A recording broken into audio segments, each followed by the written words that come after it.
In the early days of the Pacific Campaign, the Japanese military relied on a philosophy of spiritual power and raw human labor to bend the islands to their will.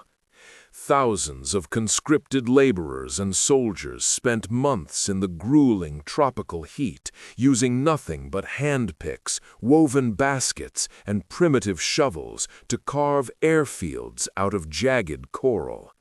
To the Japanese command, an airstrip was a monument to human endurance, a feat that required the sweat of 10,000 men working for half a year.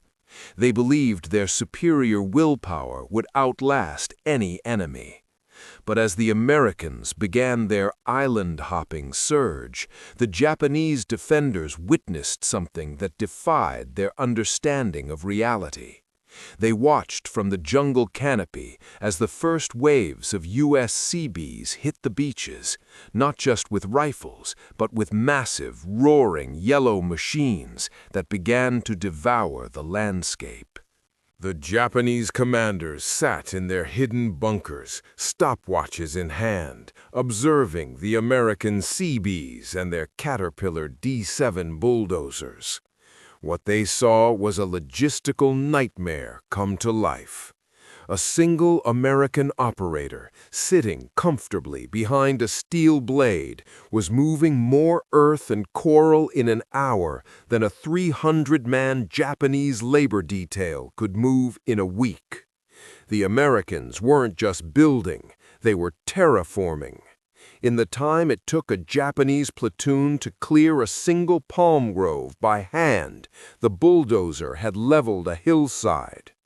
On islands like Saipan and Tinian, the Japanese watched in stunned silence as fully functional runways appeared in 24 hours, allowing swarms of fighters to land before the dust from the construction had even settled.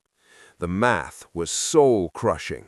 One machine, 1 gallon of diesel, and 1 operator had replaced the invincible spirit of 300 Imperial soldiers. The realization didn't come during a massive naval bombardment or a bayonet charge.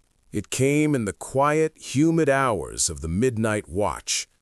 From the jagged limestone ridges of islands like Tinian and Saipan, Japanese commanders peered through their binoculars, expecting to see a weakened enemy digging foxholes for survival.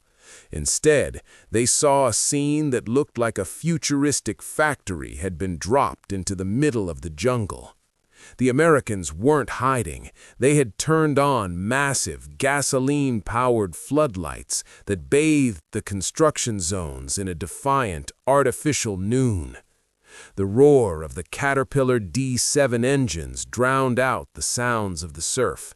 The Japanese officers watched in a state of shock as the Seabees worked in shifts, 24 hours a day, never stopping, never slowing down. One captured Japanese officer later confessed to his interrogators that this was the exact moment he knew the empire was finished.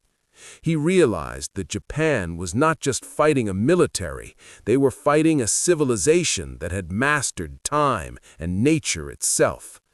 To the Japanese, an airfield was a project of months or years, a feat of collective human sacrifice. To the Americans, an airfield was a weekend task. The psychological weight of the bulldozer was heavier than any bomb. It represented a relentless industrial tide that spiritual fervor could never stop. The commanders looked at their own men, malnourished, exhausted, and armed with nothing but hand shovels, and then looked down at a single American teenager on a yellow tractor who was doing more work than an entire Imperial battalion. When the massive North Field on Tinian was completed, becoming the largest airport in the world at the time, with 4 giant runways, the Japanese command realized the terrifying truth. The Americans hadn't just brought a bigger army, they had brought a better way to build the world. The war was over because the bulldozer had outpaced the sword, and the roar of the engine had silenced the cry of the warrior.